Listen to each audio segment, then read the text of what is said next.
नोएडा में आने के बाद भी उसकी कोई जॉब नहीं लग रही, और हम वहीं कथा करने के लिए, वो स्कूल में कथा चल रही थी हमारे, कौन सा स्कूल था वो स्मरण में नहीं है हमको, हम वहाँ कथा कर रहे थे, वो आया मिलना है।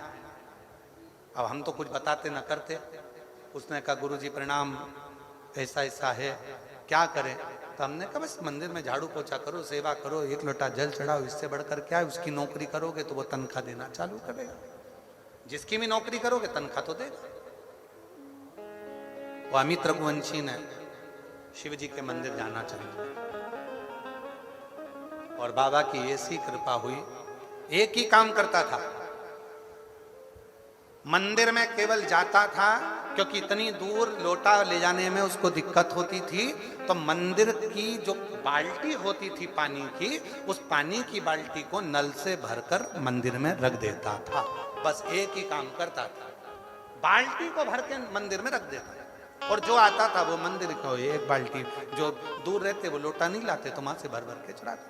उसका फल ये मिला कि उस अमित रघुवंशी की नौकरी इतनी अच्छी कंपनी में लग गई, बाद में उसने पत्र लिखा, गुरुजी आज मेरी नौकरी अच्छी कंपनी में हो गई। ये शिव की उदाहरण, ये शिव किसको नहीं दिया मेरे शिव,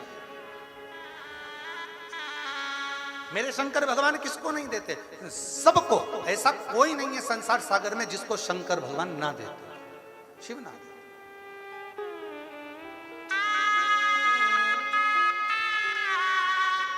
महाराज बस उसकी साधना, उसकी उपासना, उसकी भक्ति, उसका विश्वास, उसकी दृढ़ता हमें सुख देती, हमें सुख प्रदान। आप भरोसे तो रहो। और कई लोग ऐसे हैं कर्म ही नहीं करना चाहते, वो तो सोचते कि हम मंदिर जा रहे हैं तो हम बस एक ही काम करेंगे। नहीं, मंदिर गए हो ना, थोड़ा फैलारा उठाओ, मंदिर गए हो ना, दीपक बहुत सारे रखे हैं, उठा के एक जगह पर रख दो, मंदिर गए हो ना, कभी कभी नंदी बाबा को भी साफ कर दिया करो, मंदिर गए हो ना, कभी कभी जलाधारी को साफ कर दिया करो, मंदिर गए हो ना, थोड़ी देर बैठकर उससे साधना करा करो, मंदिर गए हो ना, नंदी के पास बैठकर उससे थोड़ी देर बैठकर चर्चा करा करो, थोड़ी देर बैठकर बात करा करो।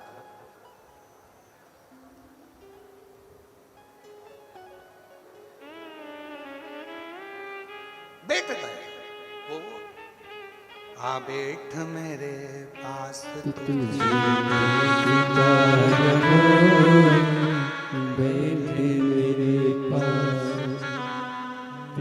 कुछ कहो ना मुझसे कहे, बैठ मेरे पास तुझे देखता रहो, बैठ मेरे कुछ नहीं सूझे, बस कुछ।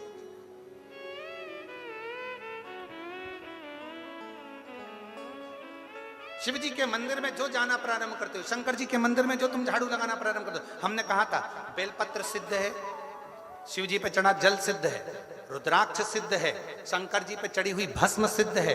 हमने आपसे कहा शिव जी के पास जो जा रहा है वो सब सिद्ध है, शंकर के पास जो पहुंच रहा है वो सब सिद्ध है। उसमें कुछ ये नहीं सोचना पड़ेगा कि इनको सिद्ध कैसे करना है।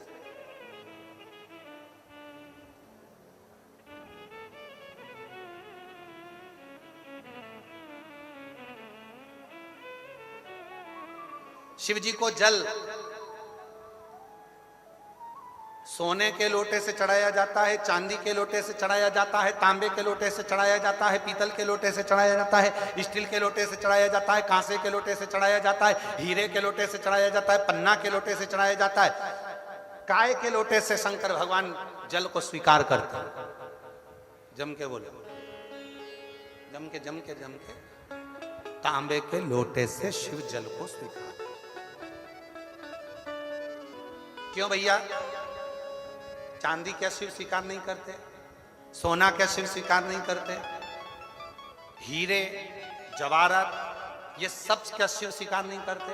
तो तांबे से भगवान शंकर का ऐसा कौन सा मेल है? तांबे से 33 कोटि देवता का ऐसा कैसा मेल है? तांबे से भगवान नारायण का ऐसा क्या प्रेम है? तांबे के लोटे से, तांबे के पात्र से, तांबे के कलश से, तांबे के बर्तन से भगवान का इतना प्रेम कैसे हो गया? आखिर ताम्र का पात्र ही भगवान को प्रीत क्यों?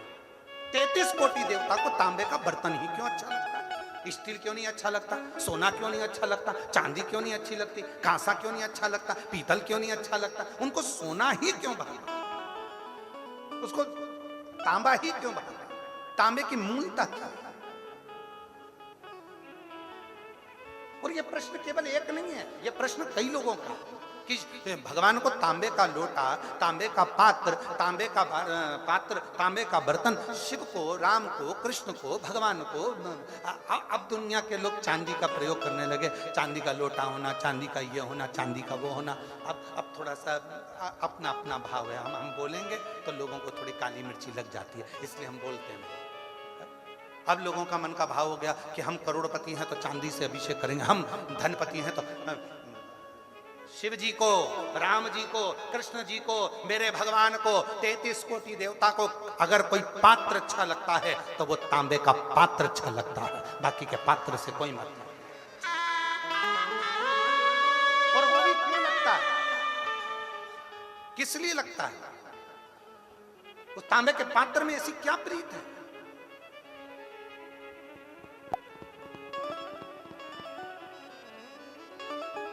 उसमें ऐसी क्या प्रीति आ गई? तो उसका भी वर्णन हमारे यहाँ शिव महापुराण में। और अगर शिव पुराण में नहीं पढ़ सकते तो वराह पुराण, और वराह पुराण गीता प्रेस गोरखपुर की लेकर आना, और वराह पुराण में उसका अध्ययन करिएगा, वराह पुराण में उसको पढ़िएगा। पृष्ठ संख्या 227, अध्याय 129, वराह पुराण आप उसमें पढ़िएगा, एक चरित्र मिलेगा बड़ा सुंदर। शिव का एक भक्त है, पर है असुर, राक्षस है, असुर है, असुर प्रवृत्ति है उसकी, और नाम है उसका गुड़ाकेश। उसका नाम है गुड़ाकेश, और वो गुड़ाकेश वराह पुराण कहती है वो गुड़ाकेश असुर है, बहुत उपद्रव मचाता है, बहुत उत्पात मचाता है, बहुत उत्पात।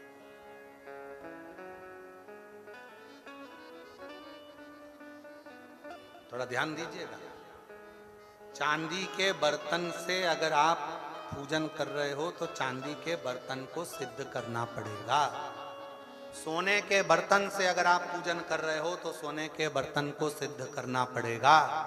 स्टील के बर्तन से आप पूजन कर रहे हो तो स्टील के बर्तन को सिद्ध करना पड़ेगा।